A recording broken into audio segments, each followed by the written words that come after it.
Star మా లైవ్లో ఒక సంఘటన చోటు చేసుకుంది. బిగ్ బాస్ హౌస్లో ఒక కంటెస్టెంట్ ఎలిమినేషన్ అయ్యాక ఆ కంటెస్టెంట్స్ కోసం మాట్లాడుకోవడం చాలా వేస్ట్. అలానే ఇప్పుడు బిగ్ బాస్ హౌస్లో శేఖర్ బాసా బిగ్ బాస్ హౌస్ నుండి ఎలిమినేషన్ అయ్యి బయటకు వెళ్ళిపోవడం జరిగింది.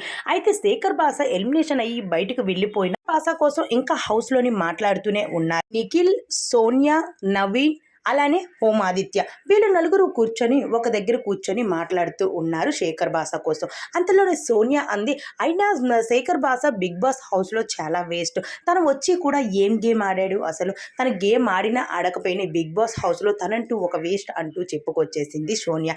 దాని తర్వాత నవీన్ మాత్రం చాలాసార్లు తన బేబీని తలుచుకుంటూ ఎమోషనల్ అయ్యాడు. నా భార్య ప్రెగ్నెంట్ ఉంది, తనకు బిడ్డ పుడుతుంది, కానీ నేను పక్కన లేకుండా అయిపోయాను, చాలాసార్లు ఎమోషనల్ అయ్యాడు అంటూ నవీన్ అయితే చెప్పుకొచ్చాడు. హౌస్ నుండి ఎలిమినేషన్ అయ్యి బయటకు వెళ్ళిపోయాడు. అయినా తన టాపిక్ ఎందుకు? హౌస్లో ఉన్నప్పుడు మాట్లాడి బయటకు వెళ్ళిపోయాక మాట్లాడి వాళ్ళకి మనకి తేడా ఏముంది అంటూ ఒక్కసారిగా సమాధానం చెప్పడంతో సోనియా తలదించుకుంది.